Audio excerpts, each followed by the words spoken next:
Hi, students. Today we are learning about the stock market crash, the Great Depression, and the New Deal. So let's get to our slideshow for today. And as I said, we are in Standard 10B first, which is the stock market crash.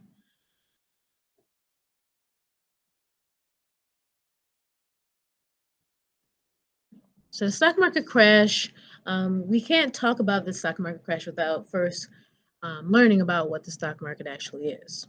So we're going to start with that. What is the stock market? Some of you may automatically just think of rich guys in suits, but maybe some of you realize that even today, we can actually use apps to play the stock market on our own. We are going to look at a quick brain pop video about the stock market.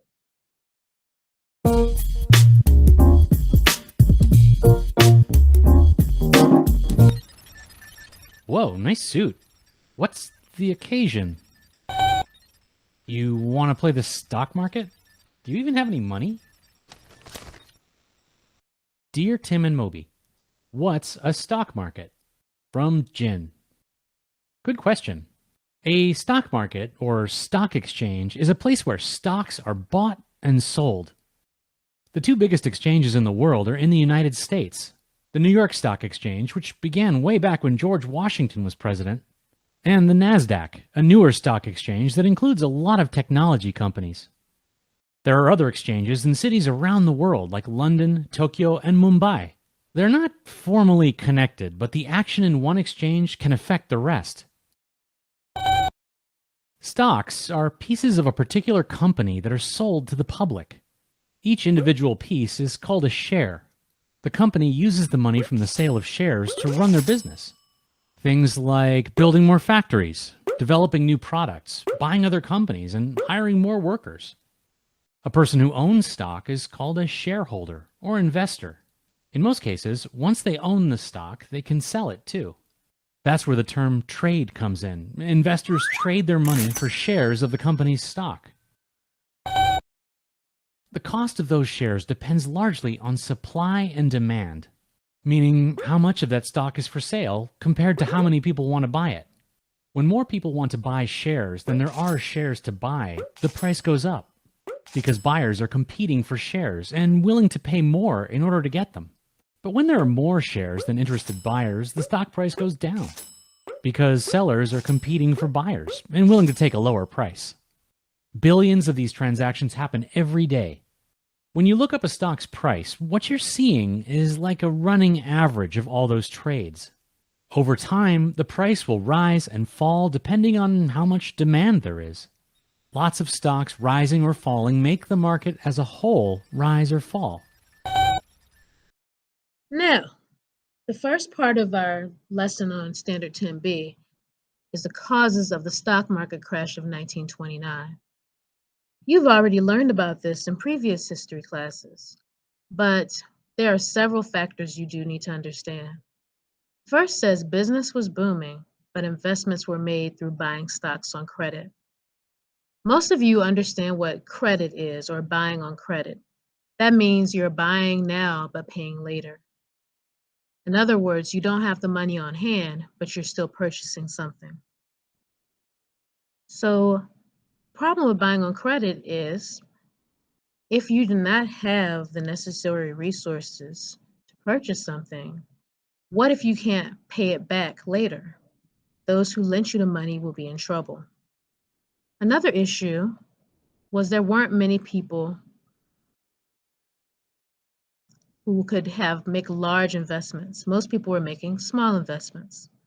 That's an issue because that means there weren't any really wealthy people investing in companies. Most people were middle class or lower investing. And that means they didn't have a lot of power or money to back it up. So, as I said, with buying on credit, this can be an issue because what happens when these people can no longer afford to play the stock market? What if they cannot pay back what they have borrowed? We're also going to see that people are going to panic sell. That means when they see or hear about a stock or company going down, they're going to sell their stocks and that's going to drain money from that business and in turn affect other businesses.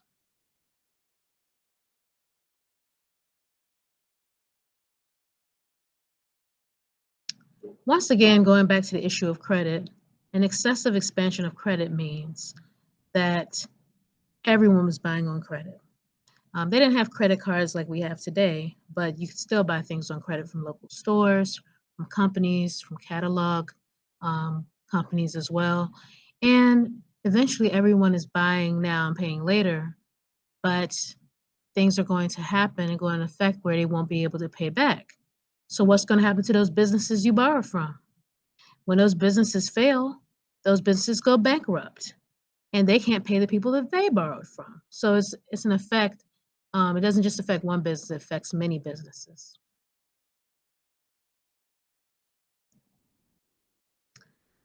Even the banks were investing in the stock market, and they still invest. Banks still invest.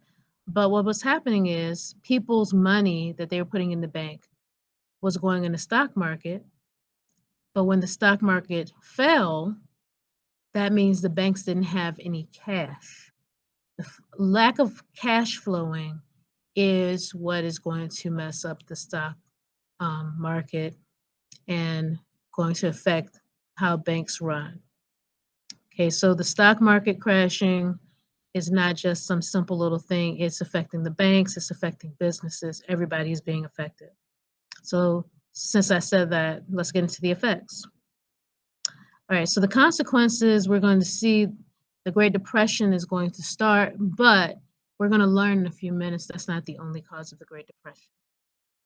People are going to lose their investments.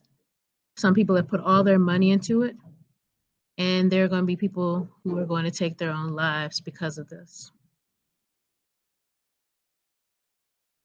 Bank runs, we're going to learn about what bank runs are. People are going to say, I want all my money. They're going to want all their money at one time, and that is going to lead to banks shutting down. And nobody's going to invest anymore. So businesses are going to collapse. So this is a quick video about bank runs. Boom is built on credit. In 1929, $6 billion of goods are bought on credit. But 80% of Americans have no savings at all. Some stocks are valued at 50 times what they're really worth. A giant bubble just ready to burst. By October 1929, the inevitable happens. The stock market loses 12 times more money in 3 weeks than the U.S. government uses in a year. The entire country could have gone down, and almost did, from an economic point of view. For a year after the stock market crash, America's economy teeters on the edge of the abyss. December 1930. The streets of New York are quiet. It's been a year since the stock market crash of 1929, but only 2% of the population owns stocks. The other 98% get on with their lives. Until today. This man is about to shake America's confidence in its banks to its very core. He's put his money in his local bank, the Bank of United States. A bank that has only hours left to exist. But a newspaper article questions his bank's stability. This is the moment that begins a chain reaction that will shake the whole country's economy. Yet we don't even know the man's name. But his story was recorded by the New York Times. A small merchant in the Bronx went to a branch of the Bank of the United States and asked bank officials to dispose of his stock in the institution. Good day, sir. How may I help you? Yes, I'd like to withdraw my shares from the bank. Beg your pardon, sir. Bank regulations are virtually non-existent at the time. Bad real estate investments mean the bank has only kept itself afloat by cooking the books. Good day, sir. How may I be of assistance? I'd like to sell my shares. The stock is a good investment, sir. I would advise against the sale. I want my money. The last thing the bank needs is to hand out all its cash. We almost witnessed that fairly recently, and I've seen what can go on, and I've seen travesty. He departed, and apparently spread a false report that the bank had refused to sell his stock. By mid-afternoon, a considerable crowd had gathered outside the bank, estimated at between 20,000 and 25,000 persons.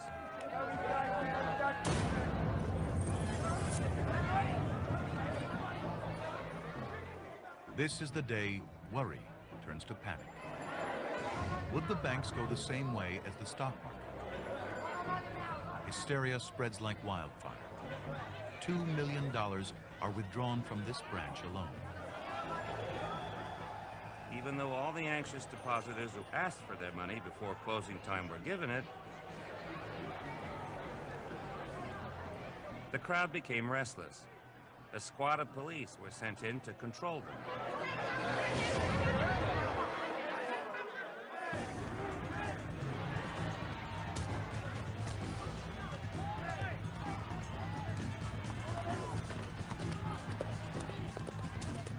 The trouble spreads to other branches.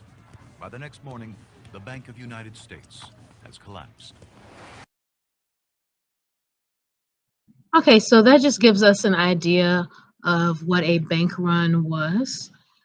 As you can see, it may have started off innocently enough, but it eventually led to chaos. So we're seeing, the things, the seeds have been planted for the Great Depression. And when you look at this picture that I have, you can see already that it's called the Great Depression for a reason. Okay? The Great Depression is a very confusing time in American history. It's a very frustrating time in American history.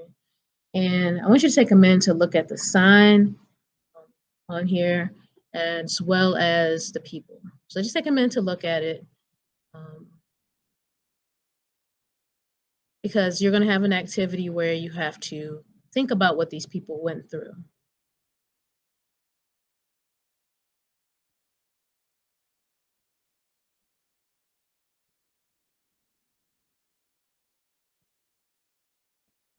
Right, so overproduction of industrial and agricultural products. This comes from World War I. During World War I, there was a higher demand for things to be produced, so farmers were producing more and factories were producing more. After World War I, that demand decreased. We already said that people buying things on credit was leading to the instability in the American economy. There was an unequal distribution of wealth. There were some people who were very, very wealthy, but most people fell way further to the bottom of the economic scale. And there was an an agricultural depression called the Dust Bowl.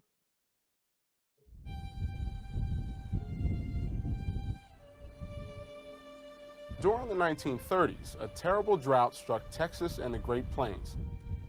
This one was different from any drought in the past. It triggered a decade-long series of dust storms that became known as the Dust Bowl. The causes of the Dust Bowl were both natural and man-made. Lack of rainfall made the ground that grew wheat, corn, and other valuable crops parched and cracked.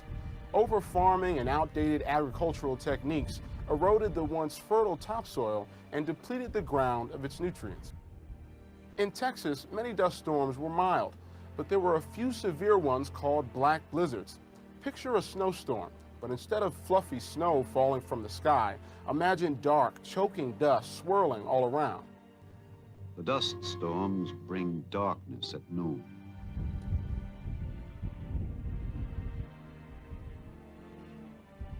The worst of these black blizzards struck with a vengeance on April 14, 1935. It is often called Black Sunday by survivors, and the Texas Panhandle was the hardest hit area of the state. The storm carried the dust and topsoil so far that ships anchored 300 miles off the coast reported finding dust on their decks. Newspapers from across the country feverishly reported about Black Sunday, including Associated Press reporter Robert Geiger, who was credited with coining the phrase the Dust Bowl. As he wrote, 3 little words, achingly familiar on a Western farmer's tongue, rule life today in the Dust Bowl of the continent, if it rains.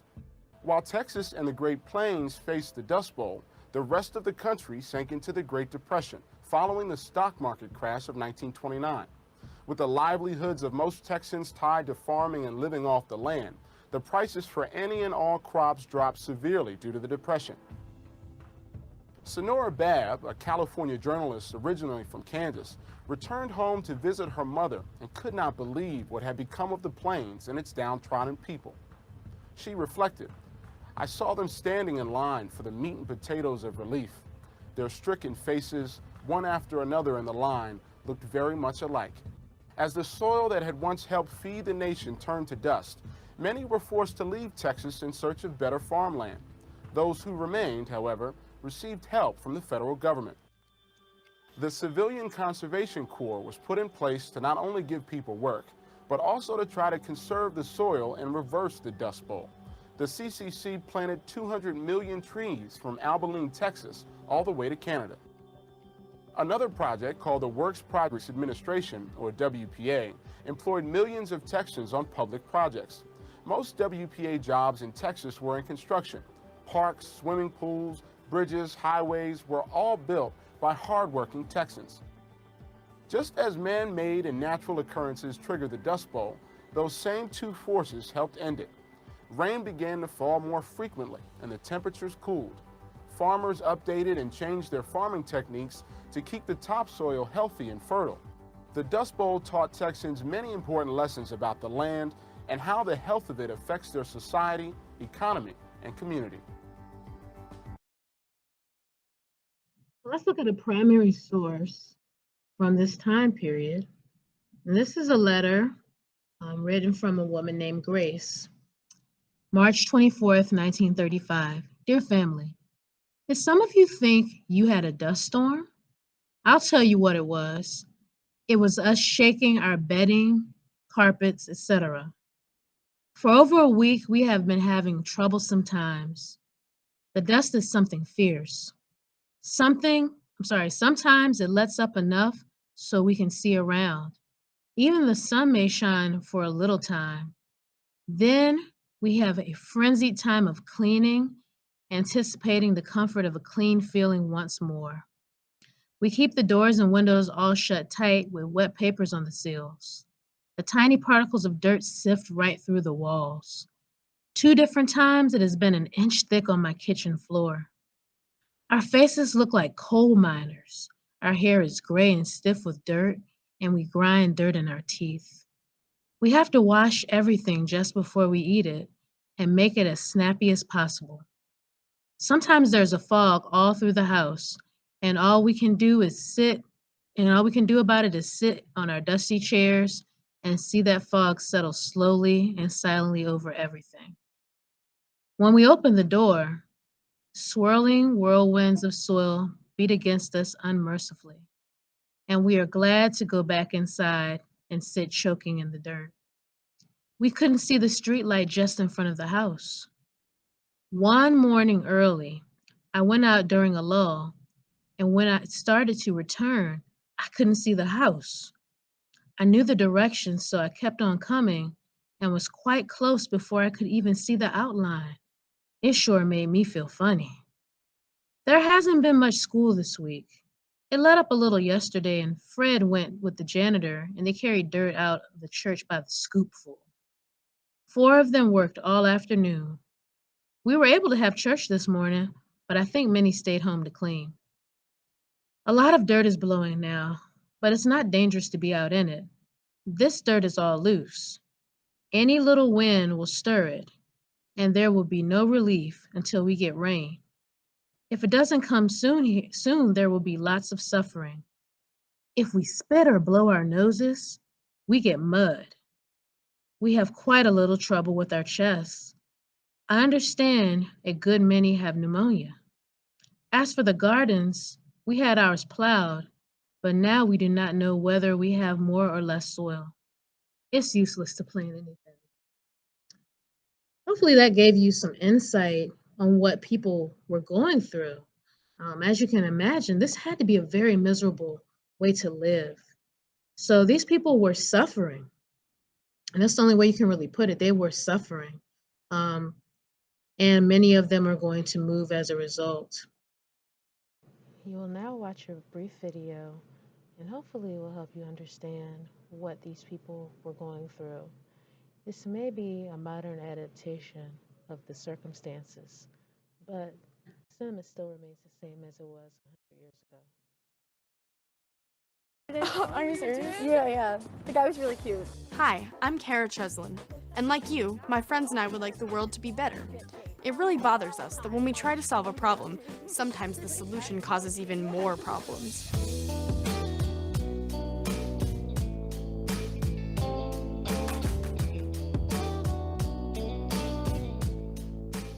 Wait, guys, if we're gonna catch the movie, we should probably get going. It starts in like 15 minutes. Oh yeah, sure. Can I just run in and get some money? I'll be right back. Yeah. Oh, yeah, hurry up.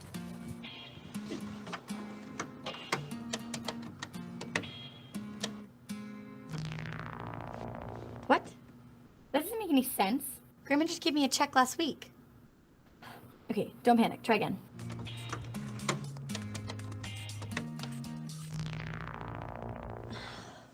This is gonna take longer than I thought. The machine's like not making sense. Here, let me see. Okay. Has this ever happened to you? Well, once it happened to millions of people, and it wasn't just some little computer glitch. It was called the Great Depression, and well, you know about that. Did you do your pin right? Millions of people put their money, their hard-earned savings into the bank. So imagine the panic that they have when they tried to withdraw some of their life savings, and the bank refused them. What? And imagine if it happened not only to you, but to people all over. Sound far-fetched? Well, it really happened in the 1930s. Millions of people were left with just the money they had in their wallets. But why did all those bank vaults go empty? And where did all the money go? So, what caused the Great Depression? I have to think. Give me a sec. I'm not really that sure. It might have been World War I. Just lack of jobs. It was the stock market crash. Instability of some sort, right? See? No one even mentions the absence of cash, which caused a national loss of faith in our monetary system. That's what caused the Great Depression. And it didn't just affect adults.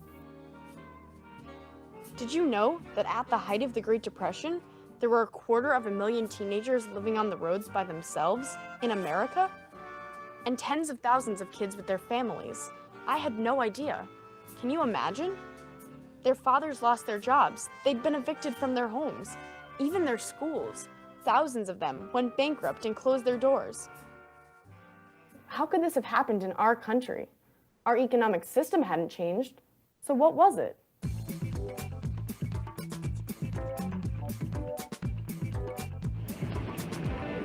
Wall Street, the New York Stock Exchange.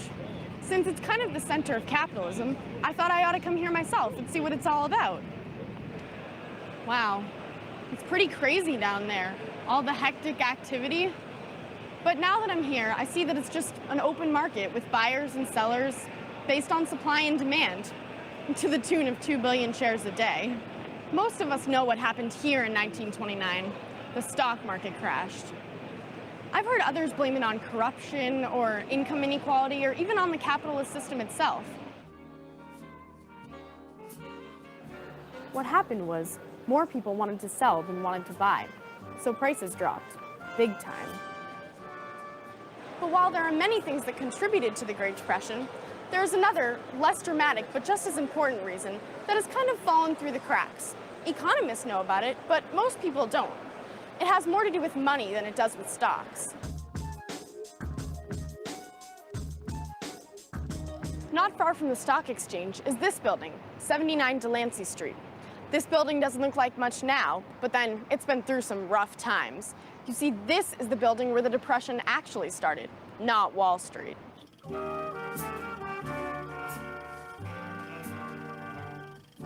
Most people think that the economy was booming right up to the crash, but it wasn't. Business had, in fact, begun to turn down in mid-1929. The crash made the recession worse, and then came a series of bank failures in the South and Midwest.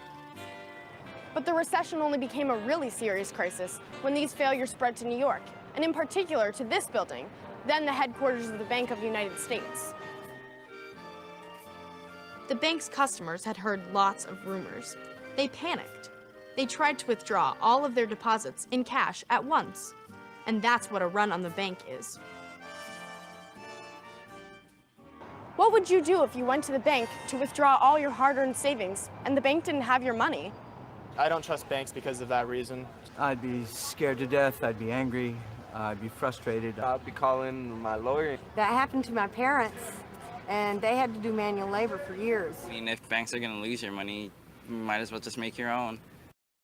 The video what the young lady had said, the Federal Reserve did not prevent what was happening. The Federal Reserve, instead of putting more money in the economy, did not help with the current crisis that was going on. So it only got worse. It only got worse. So many people had put their faith in the banks and lost everything. Not only were the banks failing, but also the commerce of the United States was failing. We, during the 1920s, had really focused on building American businesses. And President Coolidge, as we heard in class, said, the business of America is business. However, as we put high tariffs on other countries, they started doing the same thing to us. And before you know it, no one's trading with one another. So everybody is suffering. All the economies of the world are suffering. So sometimes you think of the Great Depression as being an American issue, but that's far from the truth. It's affecting the entire world at this time. So let's look at one of my favorite political cartoons I like to use. And some of you, if you're envisioning an animal that knows how to save and store things, I want you to just envision that type of animal for a minute. And when I show this picture, you're going to see if you were right. So think about the type of animal that stores things. You see that it's a squirrel. And the squirrel is known for saving things for the winter. So we have here in the cartoon, I want you to just take a minute to look at it before I analyze it. So look at it for a moment and think about what this cartoon is meaning. Look at all the words in the cartoon and then we're going to look at what it means.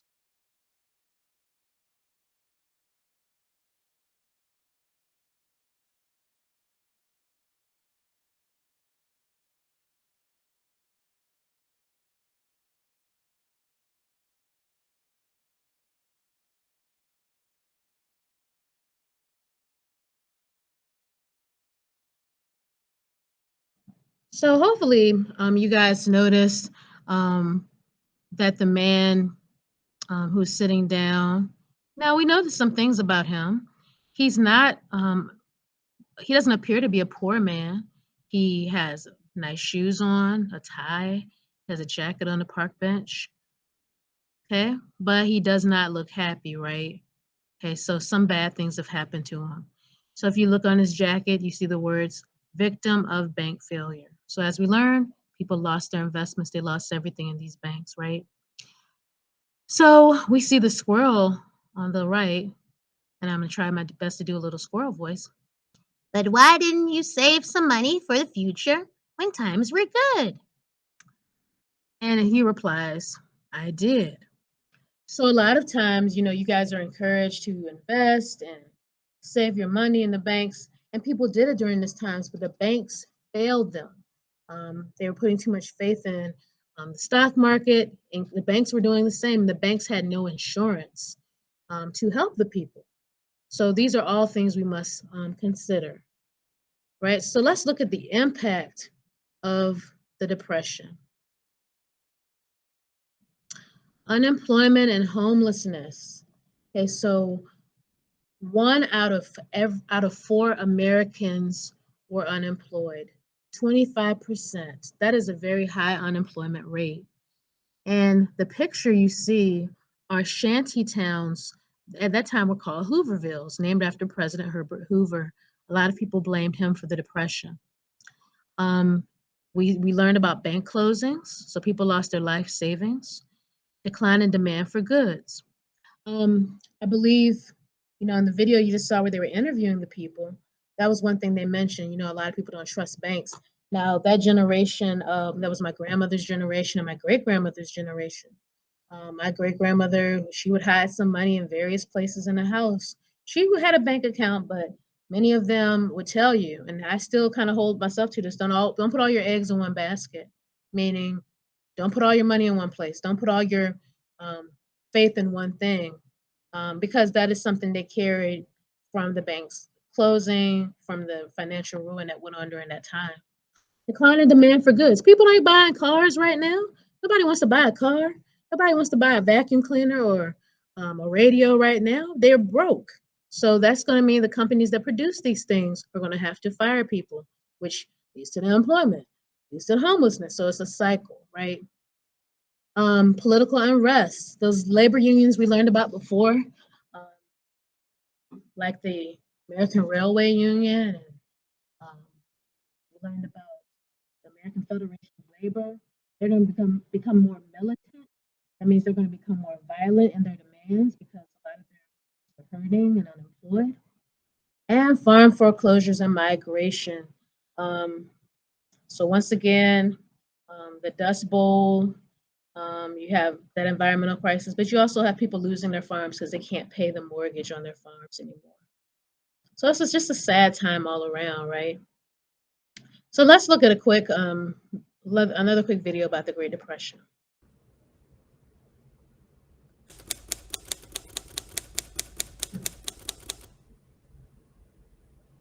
The possible misery of helpless people gives me more concern than any other trouble that this depression has brought upon us.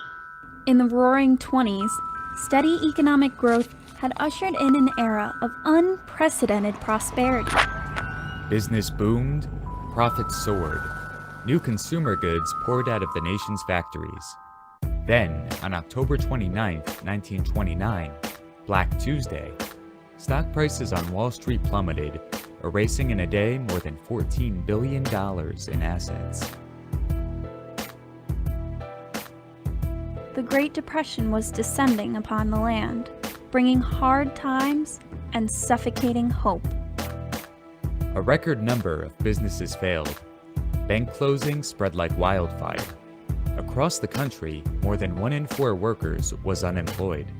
Shack cities, nicknamed Hoovervilles, and breadlines, long lines of hungry people waiting outside charity institutions for bread or a bowl of soup, sprang up in communities across the nation. Farm foreclosures were running at nearly 20,000 a month, and everywhere people took to the road looking for work. Republican President Herbert Hoover tried to combat the Depression, but he believed in limited government and economic relief through private charity. He was reluctant to fund massive public works projects and other stimulative measures. How different from 4 years before. The optimism of the 20s had given way to despair as more and more people lost their jobs, their savings, and their homes. This nation is asking for action, and action now. All right, so in your packets, you see there's a description of who Dorothea Lange was. She was a photographer who captured images during the Great Depression. Her images depict people in their suffering state, and we're going to be analyzing 2 of them. In your analysis, you need to write down how do they represent the Great Depression, and make sure to use descriptive words in your analysis.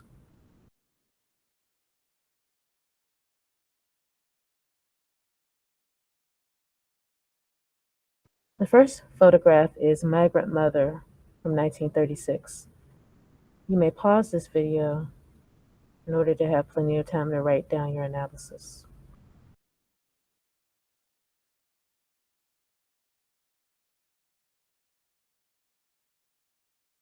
The second photograph is Mississippi Delta children, also from 1936. Please pause the video in order to have plenty of time to write your thoughts.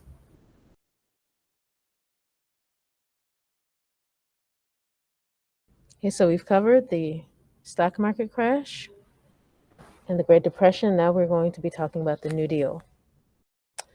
As you already know, I love political cartoons. and this is another one of my favorites.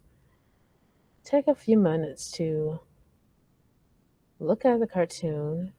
Make sure you read carefully individuals indicated in the cartoon, because this will be important for understanding the New Deal.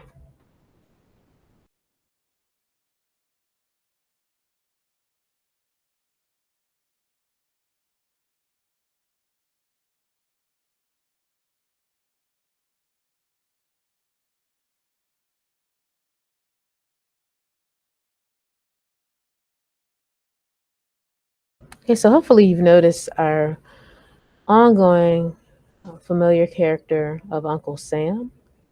And by now you should know what he represents. You see that there is a doctor, and the hat tells you who he is. And you see that there is a nurse, and the apron tells you who the nurse represents. So all of these medicines are important, quote unquote, remedies of what we call the New Deal. Okay, so the New Deal, we're introducing one of the biggest figures in 20th century history, and that's Franklin Roosevelt, also known as FDR. The New Deal programs instituted by Franklin Roosevelt are going to completely change the role of government in the United States, being one where the government was more hands-off to being a government that's very active in the problems and solving the problems of people in the United States.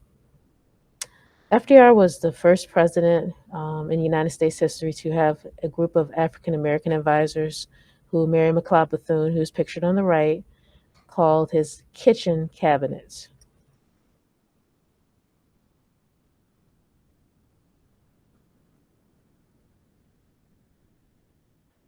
Roosevelt instituted a feeling of hope in the United States, and you have to remember that it was a 25% unemployment rate. And in his inaugural address, he gives the quote, we have nothing to fear but fear itself. And I'm going to show you a brief clip of this speech. This is a day of national consecration, and I am certain that on this day my fellow Americans expect that on my induction into the presidency, I will address them with a candor and a decision which the present situation of our people impels. So first of all, let me assert my firm belief that the only thing we have to fear is fear itself. Nameless, unreasoning, unjustified terror which paralyzes needed efforts to convert retreat into advance. The New Deal programs are classified into three categories, which are called the 3 R's: relief, recovery, and reform. Think of an incident in which someone's car breaks down on the side of the road. Relief is something that gives them immediate help for their situation. So that could be a tow, that could be gas if they ran out of gas, that could be fixing their flat tire. The relief programs are programs that gave immediate help to the people of the United States. For example, giving them direct payment, providing them with jobs. An example of this is the Works Progress Administration, also known as the WPA. Recovery programs are not things that happen instantaneously. So maybe that car has to be taken to the garage and work has to be done. It may not happen overnight, but it can help eventually. One example we're going to look at of this is the AAA, the Agricultural Adjustment Administration. And then the third R is reform. We want to make sure this depression doesn't happen to this extent ever again. So we're going to change things in our system. We're going to use preventative measures to make sure this car is working more efficiently. One of the main problems we learned was the banking industry, and the banks failed to prevent the depression.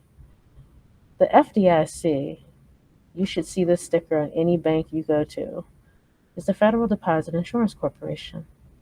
This insures your deposits up to a certain amount. Now, I believe it's $100,000, but before it used to be less. You can put your money in different banks. However, your bank is going to insure your money up to a certain amount. And this is backed by the federal government. This is giving the people more trust in the banks, which have been lost during the Depression. One of the ones you're most familiar with, I'm sure, is the Social Security Act. This is going to provide safeguards to workers. We see that Social Security number is very important. You should keep that confidential. You should memorize it. And this is going to not just offer safeguards for workers, but also those who are too elderly or disabled to work, except for domestic workers at that time. And in the cases of these programs, unfortunately, African Americans still face discrimination in getting help. And you see that especially for domestic workers. They were not given those safeguards that other workers were given.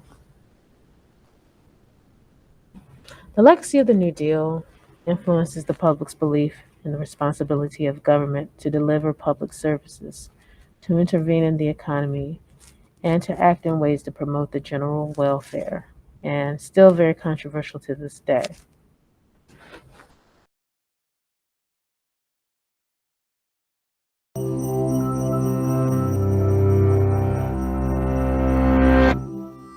In 1932, the Great Depression entered its third winter. 1 in 4 Americans was unemployed, marking the highest unemployment rate in the country's history. Tens of thousands had lost their homes and life savings, and there was very little confidence that Republican President Herbert Hoover could turn things around. So when the election came, voters flocked to his Democratic competitor. Franklin D. Roosevelt promised a New Deal for Americans, a comprehensive set of legislation to support struggling citizens and put the country back to work. The massive federal intervention Roosevelt proposed was a radical challenge to the individualist ideals that governed many Americans' lives. But due to the extreme circumstances, he began his presidency with public and political support. With the help of his advisors, Roosevelt's first 100 days in office were perhaps the most eventful of any U.S. president. In just over 3 months, he pushed over 15 bills through Congress and created an alphabet soup of government agencies to help farmers, workers, and businesses. The New Deal's first priority was stabilizing the banks. Over the previous 3 years, many Americans had withdrawn their savings out of fear the bank would lose their money in bad investments. So to regain the public's confidence, FDR increased federal oversight of commercial banks and created bank insurance to guarantee that any deposited funds would always be available. Next, he established the Federal Emergency Relief Administration.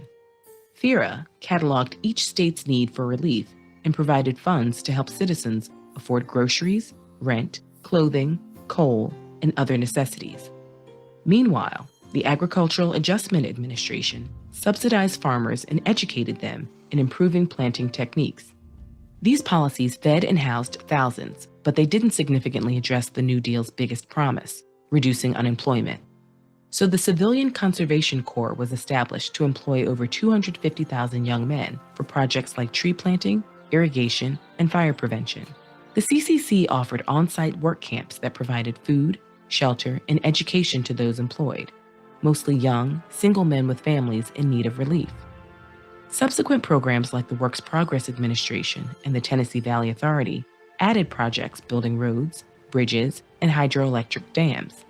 The WPA also funded art, writing, and theater programs.